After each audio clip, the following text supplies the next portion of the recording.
welcome to the closing beat, everybody. Happy Thursday to you. How you doing out there? You like this market moving lower? Do you now? I do. Hey, we're financial advisors here at Jazz Wealth. I'm just getting set up here. Welcome, and thanks for joining us. If you'd like to join us, jazzwealth.com. While other advisors are playing checkers, we are playing chess. We actually had a fun strategy today with someone who will be looking to downsize in retirement, and we wanted to kind of strategize around how that impacted their dollars now, their dollars in the future, and more importantly, how do they get a mortgage? What if you're retired? You know what I mean? And you want to downsize and buy a condo in Florida on the beach or something, right? How do you get a mortgage with that? So we work through the whole process with them and love helping with that. It's not just retirement here with old Jazz Wealth, anything that touches your dough. I haven't asked them yet, but I got a very interesting email today from one that I thought like, oh man, what a story. I would love to share that because we've probably all been there. So let me see how that goes there and we'll keep going. Feeling a little under the weather for some reason, but I feel like $1 million. I just don't sound very good, so apologies for that. If something sounds a little silly to you. We got to talk about the market. Let's just do it. There you go. 2 months of gains now gone in the market. So really, you're just looking from high to low, and then if we kind of squeeze this out here, we go down to today's low. Look up at the top there. You got a minus 5.56% decline, give or take a little bit. And that, in fact, does erase all of the gains since going back over here to really the same point that we are now, but in June, right? So June, July, August, 2 months in the S&P. Well, that's just the S&P. So those of you that wanted the pullback after breaking the 50-day moving average, we are finally getting all this pullback. I'll tell you, Apple's one of the reasons. There you go. Big drop on Apple here today. It's now down over 10% from here to here. $300 billion in market cap losses. We just throw these numbers out, right? And you think like, oh, $300 billion, that sucks for them. But, you know, they're a big company. They'll be okay. Did you know that $300 billion, that amount is bigger than 480 other stocks in the S&P 500? Like $300 billion is the value of really only, has a greater value than like 20 other stocks. That's it. 480 stocks are smaller than what Apple has lost in just the last couple of weeks. So pretty impressive there if you're looking around. Back to the markets here real quick. There we go. So the break of the 50-day moving average, we talked about that being a short-term, mid-term kind of a trend area that people like to look at and make technical decisions from there. So at that point, you just have another group of people that throw in the towel. So in any rally or pullback or whatever, there's always people that are throwing in the towel on that position, that market, that long-term investment, whatever. And it could be for a number of reasons. It could be tax strategy. They could be fearful of the R word. They could be trying to rebalance because they're now overexposed. There's all kinds of reasons. However, when you get to that 50-day there, there's no real strategic reason. Rebalancing is out of the equation, right? You would have done it by now because you rebalance on the way up. That's where you find that you're out of whack. The tax strategy game, well, that's over because you would have done that on the way up or down here at the bottom. You know what I'm saying? Also, it's not close to the end of the year, so you have time. So what's interesting about that 50-day moving average is that's purely technical. People look at that blue line and say, if we go below the blue line, I'm out to some degree, right? So it's kind of fascinating. You don't have to believe in it or anything, but it's like, okay, if the price is below 50 days average price, I want out? Like, what else in the world do you do that to? You know what I mean? I was going to buy a boat and the price was too high, but now the price is below the price that it's averaged for the last 50 days. Now I don't want the boat. No, I want the boat up here. But we don't do that in anything else in life. The eggs, we complained about the eggs for forever. The prices of eggs went up a couple dollars more or whatever, and that Biden or whatever everybody was upset about. I remember that. That wasn't too long ago. Prices come down and we're like, oh, no, that's not good. No, I want to talk about it when they're up there. So really think about that. This, at some point, I don't know like right now, but at some point, the fact that it's cheaper than it has been in this short-term time period, short to mid, isn't it an opportunity? Like anything else in life, if we were tracking the price of that boat, you'd be like, ooh, here we go, wetting my whistle a little bit. I'm getting excited. So it's kind of cool to see that. I understand the fear. I'm not picking on anybody for that. But it's just kind of funny to think that purely that one little area is like, oh, now I got to get out. That's the moment. But nonetheless, that's what it is. The next line in the sand is the 200-day moving average. That's where people like to look there as well for more long-term decisions. I'd like to point out in the markets here, there we go. I'd like to point out that over the last week, every single sector besides healthcare is down. Healthcare's on its own. Today, it did technically go negative, but if we take out today, every sector is now down. And besides healthcare, every other sector, all the other sectors, the other 10 sectors, in this case, are down more than 1% in a week, right? That's impressive. So we're getting the broad pullback. So it's not just, tech stocks stop moving or whatever, or one sector's having a rough go of it. Nope, we're getting that broad pullback there so far.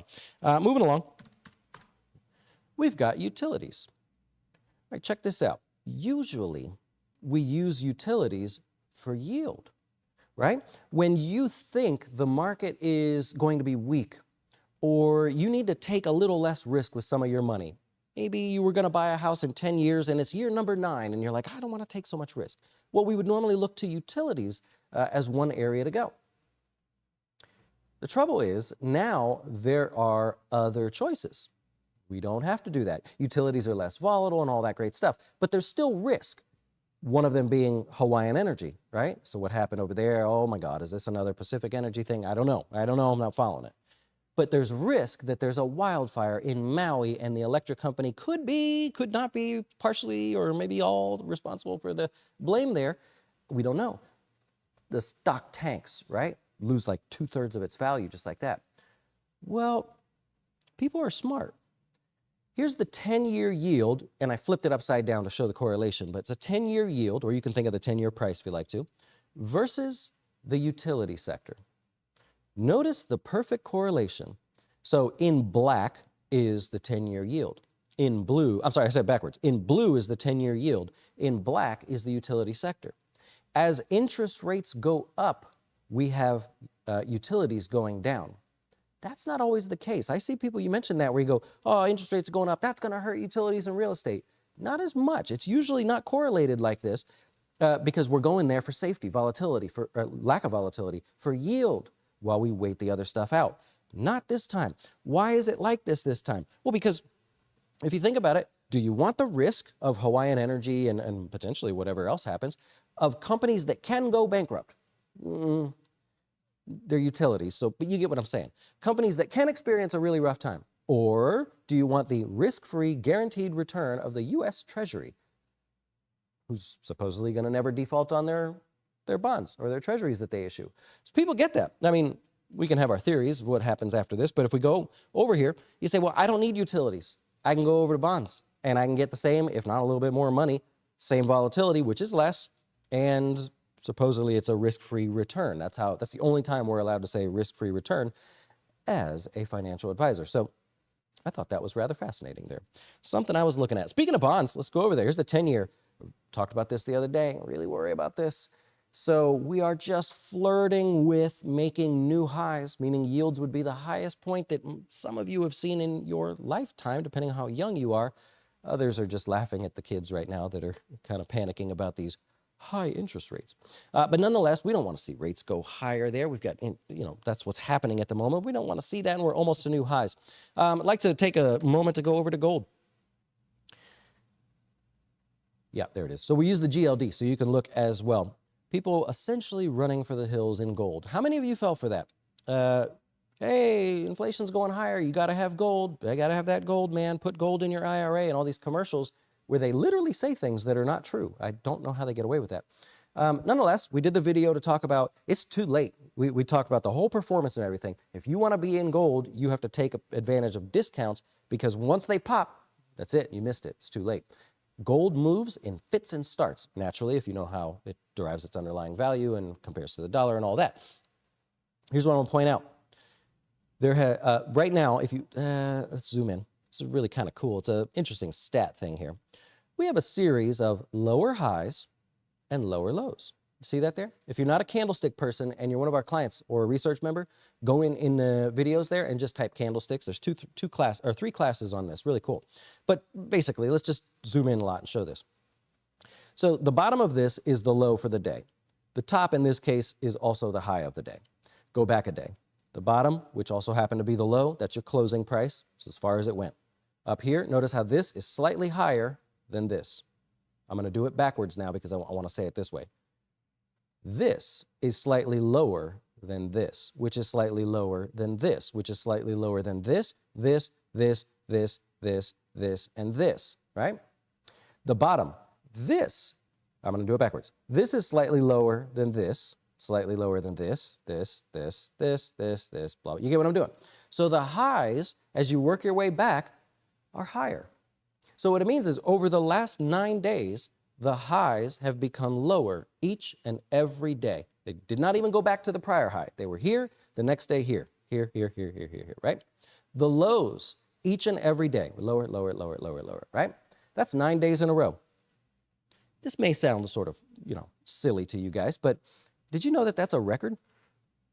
There has never, ever been a streak in gold of 9 days with lower highs and lower lows. If you're familiar with candlesticks, you know that lower highs and lower lows is representative of a very interesting pullback from a technical perspective there. There's never been that. 9 is officially the record set today. The previous record is 8.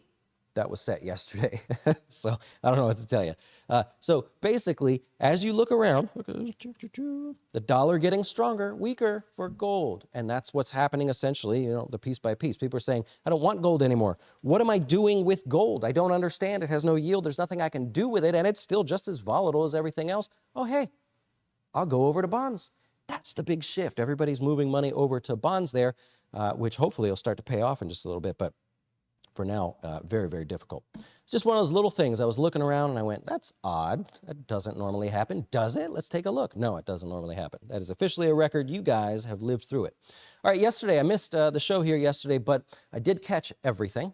One of the things that caught my attention, take a look. You can look this up yourself. This is, you got to go to the Atlanta Fed, so probably just Google search like the Atlanta Fed Nowcast if you want to look it up.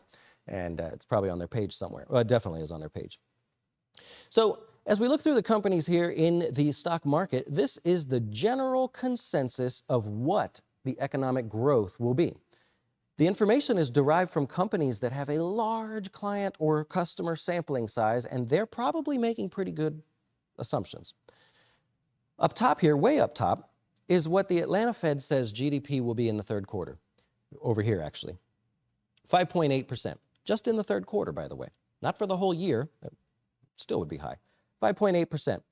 But look what all the top 20 companies are saying. This is their estimates. Right? Here's the Fed, which just samples data. And here's these companies that actually deal with people that are buying their goods and services. Okay, so there's a huge disconnect here. They think that the economy will grow at 5.8% in the third quarter. This is not my information. This is not my guess. This is the Fed. If that is the case, and they're even close to right, what do we have over here? We have a reason for interest rates to continue higher. That's all I wanted to point out. Not only that, if we did see the economy grow at 5.8%, it gives the reason for the Fed to cut or to raise rates again. That also means that the next 2 quarters would not likely be as high. This could be the plateau, the top, the final hurrah, whatever. So could quarter 4 and quarter 1 be below expectations now that they're sky high? And we not have a recession by the first quarter of the year? That's why I say the R word's making a comeback there, which is kind of driven by their data there. And by the way, that's not their fault. They're not making up the numbers. Every data point that comes in as far as services in our economy shows that you guys are spending money. Right? Everybody's still going out. We're all still booking hotels. We're all still booking cruise lines. We're all still trying to go into fancy restaurants and have reservations that are all tracked. You can look it up on Open Table. We're all going out and having good drinks and stuff with friends and playing putt-putt and all that stuff that's not productive to an economy, but to the services side of the economy. And so we all have disposable income, lots of it. Do you feel that way? You might, but do you feel like you will continue to have that? Is it getting a little tighter out there? That's what a lot of people are reporting. Anyways, I rambled a little bit. Let's go on. Smart move here by Chegg. Let's pull this up. Chegg says, well, this AI thing, this is really hurting us. That's what this is here. That's the day that the CEO tanked his own stock. admittedly tanked his own stock. He goes, oh, that's probably the only CEO in history that would admit that, but I did, and it cost me a lot of money. No, he's being smart about it. They're taking $200 million, which is 1/5 of their entire value, and they're like, $10 a share, we'll buy back our own shares. That sounds like a good thing to do. There you go. Kind of genius. CVS out in California, Blue Shield out in California is getting replaced by Amazon. They're not giving up. Their little venture between JP Morgan, Berkshire Hathaway, and Amazon may be over, but they're not giving up. Amazon doing that, huh? Interesting. Tapestry, this was kind of interesting. If you like the fancy stuff, Coach, Kate Spade, the other guy, Coach, purses and wallets and whatever they make now. Coach stuff, total sales up 3%. Kate Spade, total sales down 10%. This is what I thought was fun. Didn't really affect the stock too much today. What do you think their gross margin is on those bags and wallets and whatever else is in the store there? 72%. That went up. It was like 70%. Went up 72% because shipping costs. They don't have to spend as much on shipping. 72%. It's impressive. Hawaiian Electric, if you haven't seen it, you probably don't want to look. This is impressive. From the highs here to today's close, that's 70%. So I misquoted earlier. No, it's about 2/3. Yeah, that's about 2/3. Yeah, this is unfortunately from the Maui fires there. They may or may not have some issues. Did our power lines either help fuel that wildfire? Should we have turned off our power lines? All that stuff. We just went through this with Pacific, PG&E.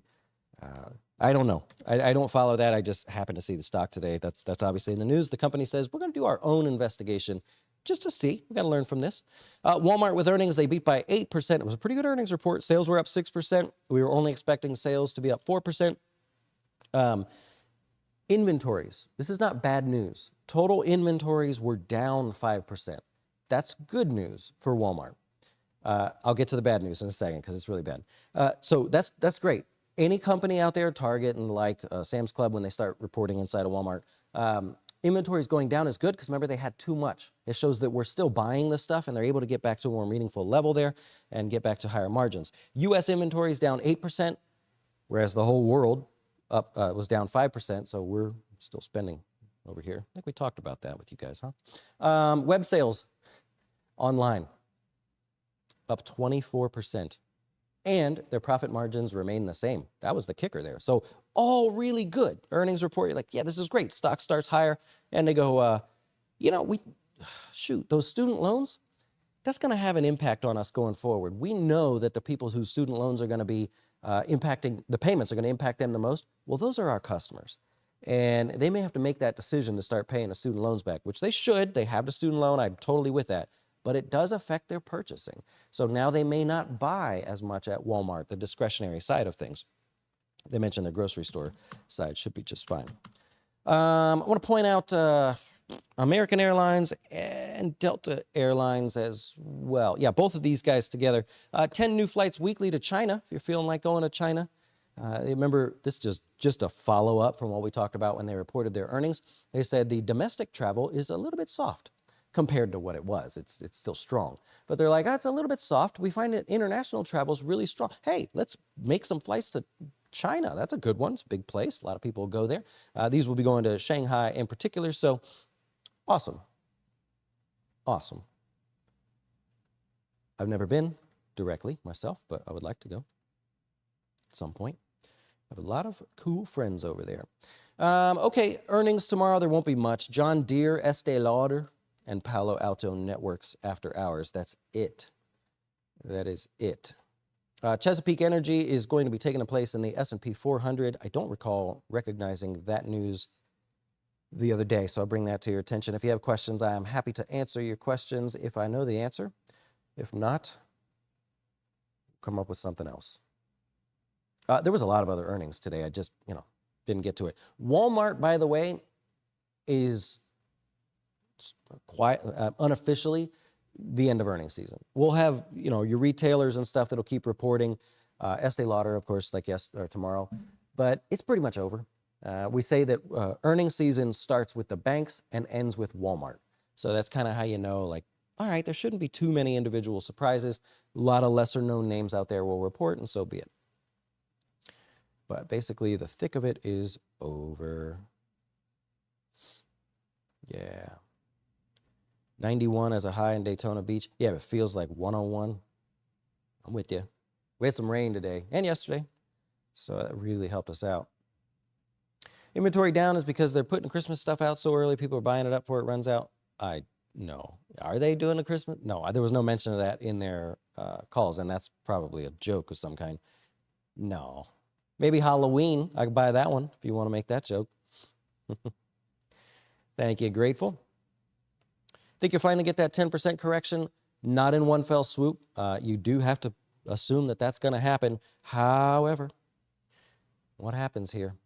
We are now technically in the very short term just way oversold. We've fallen just a little too far too fast. I suspect you'll have people attempting to make some purchases in there, and I suspect they will be coincided with some rather favorable news that just kind of comes out of nowhere and helps us out one day very soon.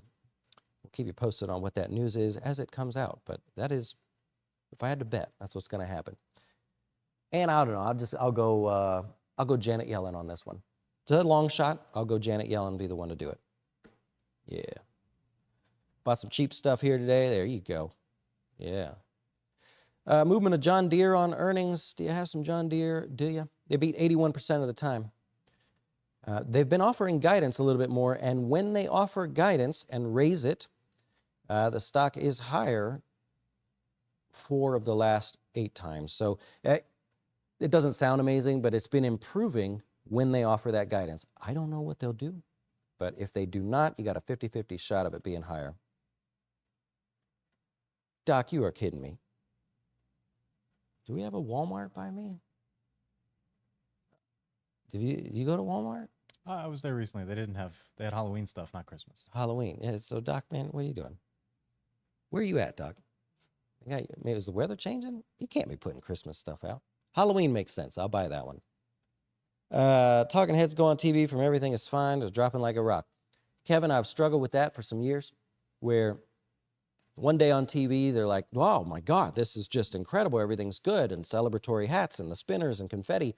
And like the very next day, it's like special edition, 8 o'clock with Kramer. Oh my God, the market's in chaos. And I used to think like, wow, that's kind of crazy they could do that. The older I get, the more I'm like, hey, things change fast, and they're just following along what's happening. So there's got to be that part of it too. So I guess as I get older, I've just given them a little bit more benefit of the doubt. As long as they're teaching stuff, I think that's cool. The opinion stuff, really interesting to me. Yeah. Happy Chicken. Those aliens, man. Well, we know they're here, right? So there's no effect. Actually, when was that thing? That was just a couple days before the top in the market? Ooh. You like your semis pulling back there. So you're going to add some more like NVIDIA and Tesla and stuff. Okay. All right. Feels a little early to me. It'll be tricky because you'll have that little bounce and make you think like you missed it for a minute. But, you know. Thoughts on using the short Qs ETF and Michael Burry's puts? Well, that's not what he's doing. I think I know what you're saying. You're just, hey, should I use that? And no, the answer would be no, I would not use that. That is a intraday or overnight product only. And everybody's like, I don't get it, dude. Like, this goes up so many more times than the market. Go ahead. Get in it and watch how quick it doesn't work. It's not that type of product. So if you thought, hey, I agree with that guy, you know, the market's going to pull back. Number one, you're a little late. But let's say the market's bouncing and you're like, no, I want to do the same thing. You got to use puts like he did on the SPY. And keep in mind, please, that's not his only position. It's a large position, but he has a portfolio. So he's not this is so weird. Like on TV, they're like, he's betting 98% of his account. Yeah, with leverage and stuff. You could say that. But no, he has other positions as well. So it's a bit of a it's a massive hedge, but it's not just like he's sitting there going, how many puts can I buy? And that's it. I'm just betting everything that I have. I got nothing to lose. No, You can look up their holdings. It's just a large bet that he's making with a partial hedge. Yeah. I love it. Walmart, you got your 6-year-old watching, learning a little bit? Hey. Come on. You guys, are you joking with me? Shows how often I go to the store, right? These guys with their Christmas stuff out? That's it's a little early, right? Not buying that stuff. Hawaii Fire people are saying was intentional. Oh, I'm not going there. I genuinely don't follow that. I just know, wow, that stock is cratering. And I read through a little bit of why, and it's like, okay, we just saw this. It may not be the best of news for them. Yeah. Time to get away from super high PE stocks. A little more risk, especially if rates keep going higher. Yeah. Right? Whether you factor that into their earnings now or you just choose to wait, it's going to affect their earnings. Yeah. All right. We're going to get ready for the Wine and Wealth here tonight. It's a class that we do for clients. It'll be in the dojo. You come on in, hang out with me for a little bit. I'll probably be drinking orange juice or something tonight with you guys, but catch everybody up to date and answer questions there as well. If you'd like to join us at jazzwealth.com, and you can have access to all that cool stuff as well. And we don't have any catches here, so don't worry about that guy on YouTube and there's going to be a catch. No, we don't play those games. I don't have the time for it. All right, for the rest of you, enjoy the rest of your night, and thanks for hanging out with us. I'm going to roll. See you.